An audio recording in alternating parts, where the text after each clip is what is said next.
TTD మీద శాసనసభలో ఇవాళ జరిగిన చర్చ మీద మాట్లాడుకుంటున్నాం. రుద్రరాజు పద్మరాజు గారు శాసన మండలి దగ్గర మీరు చర్చ చేశారు.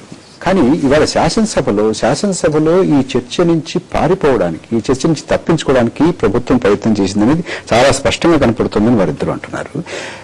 తీరా చర్చ జరిగిన తర్వాత ఏ రకమైనటువంటి సంతృప్తికరమైనటువంటి సమాధానం కూడా ప్రభుత్వం నుంచి రాలేదు. నిర్మాణాత్మకమైనటువంటి దృష్టి ప్రభుత్వానికి ఉందనేటువంటి విశ్వాసం మాకు కలగట్లేదు అంటున్నారు. నేను వారు చెప్పిన దానికి ఏకీభవించట్లేదు. ఎందుచేతంటే ఈ తిరుపతి దేవస్థానం గురించి ఈ ఇష్యూ గురించి శాసన మండలిలో 2 రోజులు దాన్ని తీవ్రంగా చర్చించుకోవడం జరిగింది. దాన్ని మాట్లాడిన వ్యక్తుల్లో నేను కూడా ఒకటి. ముఖ్యంగా అక్కడ కోదండరామస్వామి దేవాలయంలో జరిగినటువంటి ఆ నగలు కుదువు పెట్టుకున్నటువంటి పరిస్థితిని దాని గురించి మాట్లాడడం జరిగింది. అదేవిధంగా టీటీడీలో ఉన్నటువంటి వసతులు కానీ, లేకపోతే యాత్రికులకు కల్పించాల్సిన సౌకర్యాల విషయంలో కానీ, అదేవిధంగా మిగిలినటువంటి అవకతవకలు అన్నిటి విషయంలో, భద్రత విషయంలో కానీ, ఈ మాట మీరు ఎత్తారు కాబట్టి చెప్తున్నాను. కోదండరామస్వామి ఆలయంలో జరిగినటువంటి మాట తీసుకొచ్చి చర్చని పక్కదో పట్టిస్తున్నారు. ఇవాళ మాట్లాడుకున్నటువంటిది శ్రీవారి ఆభరణాలు ఉన్నాయా లేవా, చిట్టా ఏమిటి, పద్దుందా, ఎవరు ఎప్పుడు ఇచ్చారు, దాని విలువ ఏంటి అనేది ఇప్పటికి కూడా టీటీడీ ప్రభుత్వానికి, టీటీడీ ప్రజల ముందు పెట్టలేకపోతుంది, కోర్టు ముందు పెట్టలేకపోతుంది. ఈ విషయం గురించి సుమారు 1 సంవత్సరం క్రితం అండి ఒక పబ్లిక్ అకౌంట్స్ కమిటీలో మెంబర్గా నేను ఫస్ట్ టైం దీన్ని రైజ్ చేసిన వ్యక్తిని నేను గర్వంగా చెప్పగలను. ఏం చేతనంటే ఆ రోజు చర్చ జరుగుతున్న సందర్భంగా అప్పుడు రమణాచారి గారు ఎగ్జిక్యూటివ్ ఆఫీసర్గా ఉన్నప్పుడు తిరుపతిలో ఒక సమావేశంలో మాట్లాడుతూ నాకు ఎందుకో నా మనసులో ఇది మెదిలింది.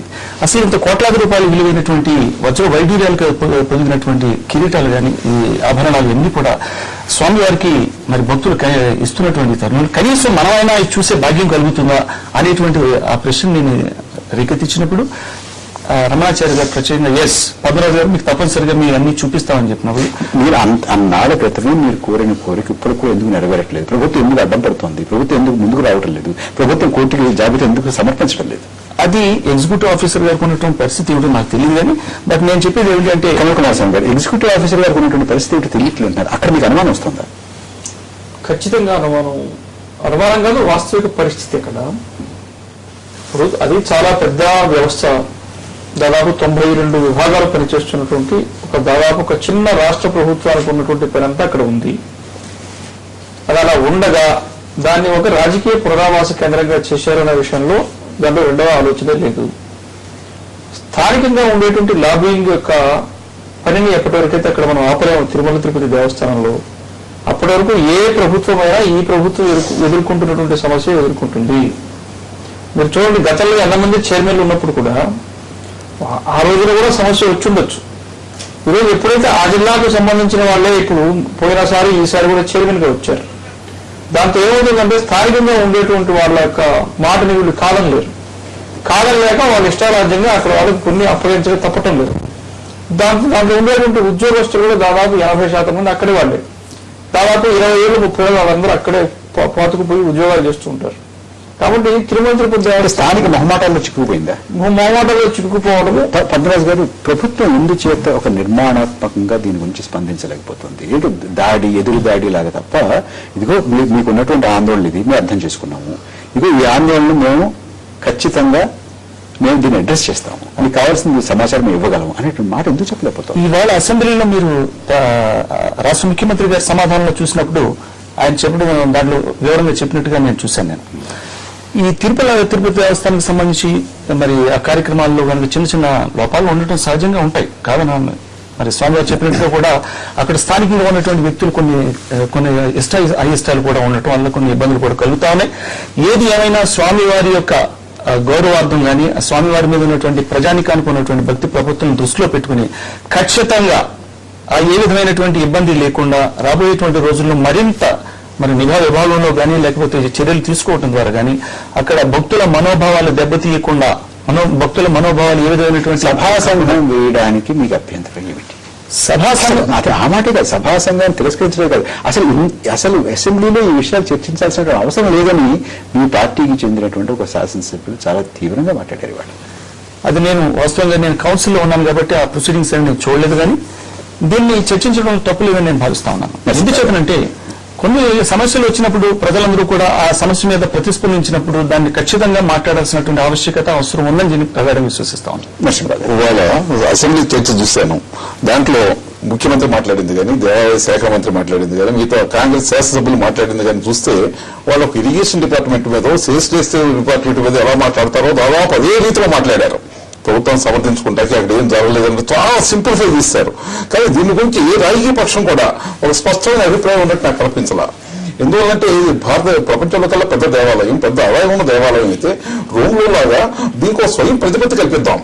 ఇది ఈ దేవాలయానికి ప్రభుత్వ జోక్యం లేకుండా, తెలుగుదేశం పార్టీ కావచ్చు, కాంగ్రెస్ పార్టీ కావచ్చు, ఏ పార్టీ జోక్యం లేకుండా, రాజకీయ పక్షం జోక్యం లేకుండా దీనికి స్వయం ప్రతిపత్తి కల్పిద్దామన్న భావన, ఆ ఆలోచన ఎవరు చెప్పలా. అది ఏ పక్షం నుంచి రాలేదు, ఏ పక్షం నుంచి రాలా. స్వయం ప్రతిపత్తి కల్పించకపోతే ఖచ్చితంగా ఈ రాజకీయ పార్టీలో పునరావాసం కోసం బోర్డు మెంబర్లు వేస్తారు, వాళ్ళు కోట్లు మింగేస్తారు, లేక చైర్మన్ వేస్తే అతను కేవలం రాజకీయంగా అతను నియమిస్తున్నారు. అందువల్ల అసలు దీనికి పరిష్కారం ఏంటి, శాస్త్ర ప్రాతిపదిక మీద పరిష్కారం ఏంటంటే దీనికి స్వయం ప్రతిపత్తి కల్పించడమే. ఆ తెలుగులోనికి రాజకీయ పక్షాలకి సంబంధం లేకుండా స్వయం ప్రతిపత్తి కల్పిద్దామన్న ఆలోచన అసలు ప్రభుత్వం ఆచరించవు, ప్రతిపక్షాలు కూడా ఇట్లాంటి ఆలోచన రాట్లా. ప్రభాకర్ గారు, అటువంటి అభిప్రాయం ఎక్కడైనా మీకు గోచరించిందా ఇవాళ జరిగినటువంటి శాసనసభ కార్యకలాపాల్లో? లేదు, అసలు అది రాజకీయపరమైన చర్చ. మనం కరెక్ట్ గా చెప్పాలంటే రాజకీయపరమైన చర్చ. కానీ ఒక విషయం ఏంటంటే, రోజువారీగా లెడ్జర్ మెయింటైన్ చేస్తున్నప్పుడు, రోజువారీగా రికార్డులు ఆభరణాలకు సంబంధించినటువంటి విషయాలు ఉన్నప్పుడు సమర్పించడానికి ఎందుకు వెనుకంజ వేయటం? పైగా హైకోర్టు డైరెక్షన్ ఇచ్చిన తర్వాతన్నా వీళ్ళు దాని మీద వేగం చేయాలి కదా.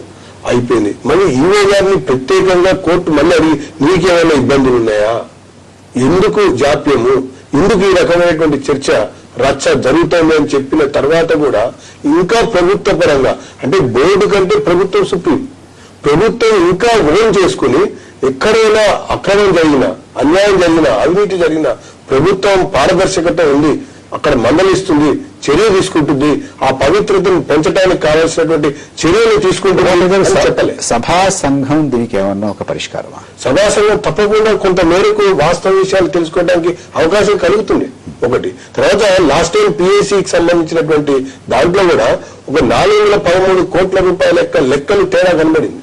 దాంట్లో 413 కూడా ఎక్కడంటే టీటీడీ బోర్డు కొన్ని లోన్స్ ఇస్తుంది. అసలు ఈ లోన్స్ ఎవరికి ఇస్తుంది? ఇన్స్టిట్యూషన్స్ కి ఇస్తుందా, ఇండివిజువల్స్ కి ఇస్తుందా, లేకపోతే ఆ లెక్క కూడా తేలాలి. ఆ బోర్డులో ఉన్నటువంటి డైరెక్టర్లకు ఇస్తుందా అనేది కూడా తేలాలి. కమల్ కుమార్ స్వామి గారు, ఏంటి పరిష్కారం దీనికి? ఈ రోజు అసెంబ్లీలో మాట్లాడిన వాళ్ళలో జయప్రకాష్ నారాయణ గారు చక్కటి ప్రస్తావన చేశారు. మఠాధిపతులు, పీఠాధిపతులు వాళ్ళని తీసుకుని వాళ్ళ సలహా మేరకి తిరుమల తిరుపతి దేవస్థానం కావచ్చు, రాష్ట్రంలో ఉండే దేవాలయాలు కావచ్చు, వాళ్ళ మాధ్యమంగా దేవాలయాలు నడవాలి. సెక్యులర్ ప్రభుత్వము నిజంగా సెక్యులర్ గా ఉండేటువంటి ప్రయత్నం వైపు మనం నడవాలి. ఆ ప్రయత్నం జరగకుండా మనం దీంట్లో కూర్చొని దాని గురించి మాట్లాడడం అనేది సమంజసమైన విషయం కాదు. కానీ ఇది బాధాకరమైన విషయం. ప్రభుత్వానికి రాజకీయ పక్షాలకి సంబంధం లేకుండా ఒక స్వయం ప్రతిపత్తితో ఉన్నాయి నరసింహరావు గారు. ఆ దిశగా మనం ఆలోచిస్తేనే దీనికి పరిష్కారం దొరుకుతుంది శాశ్వత ప్రాతిపదిక మీద. ఇది అసెంబ్లీలో ఈ రోజు ఒక ఆలోచన ప్రస్తావనకు వచ్చింది. మనం ఆశిస్తున్నది కూడా అదే. ఇప్పుడు ఎప్పటి వరకు ఈ రాజకీయపరమైనటువంటి శ్రద్ధ ఉంటుందో దేవాలయ వ్యవస్థలో, అప్పటి వరకు ఎంతకంటే గొప్ప వాతావరణం మనం ఆశించలేము. కమల్ కుమార్ స్వామి గారు, ఇప్పుడు చిన్న విరామం తీసుకున్న విరామం తర్వాత రోజా కాంగ్రెస్ కి దగ్గర అవడం మీద మనం చర్చ చేద్దాం.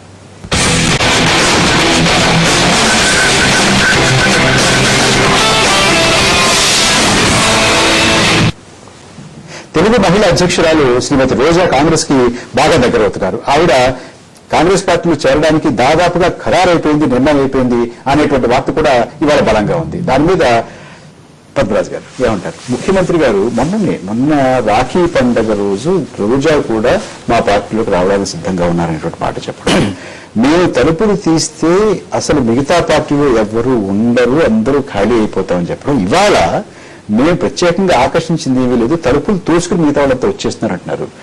అందరూ వచ్చేస్తున్నారు మీ పార్టీలోకి, మీరేమీ ఆకర్షించట్లేదా? మీరేమీ వలపనడం లేదా? మీరేమీ ప్రలోభాలు చూపించట్లేదా? వాస్తవం చెప్పాలంటే రాజశేఖర రెడ్డి గారు చెప్పిన మాటలో దాని అర్థం ఏమిటంటే, చాలా మంది తెలుగుదేశం వారు కానీ, పీఆర్పీలో కానీ, మిగిలిన వాళ్ళు కానీ చాలా మంది మా స్నేహితులు ఉన్నారు, దాంట్లో స్నేహితులు ఉన్నారు, టీఆర్ఎస్ లో కానీ అందరూ తెలుసున్నటువంటి వ్యక్తులు. వాళ్ళందరూ ఏంటంటే గడిచిన 5 సంవత్సరాలు వాళ్ళు అధికారంలో లేకపోవటం, మళ్ళీ 5 సంవత్సరాలు కాంగ్రెస్ పార్టీ అధికారంలోకి రావటం.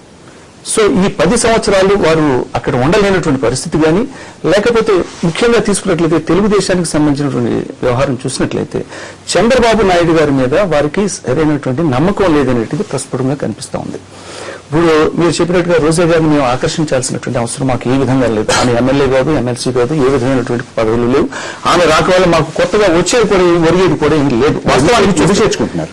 చేర్చుకుంటే అంటే మేము ఒకటే చెప్పాము, మేము మాకు ఇప్పుడు అసెంబ్లీలో కావాల్సినటువంటి సంఖ్యాబలం ఉంది, మాకు పరిపాలనకు ఏ విధమైన ఇబ్బంది లేదు. కానీ ఎవరైనా ప్రజలలో పట్టుండి పార్టీ సిద్ధాంతాలకు ఆకర్షితులై లేకపోతే రాజశేఖర రెడ్డి గారి చేస్తున్నటువంటి ప్రజా అభివృద్ధి గాని సంక్షేమ కార్యక్రమాలకి ఇష్టపడి ఎవరైనా వచ్చినట్లయితే వచ్చి వారిని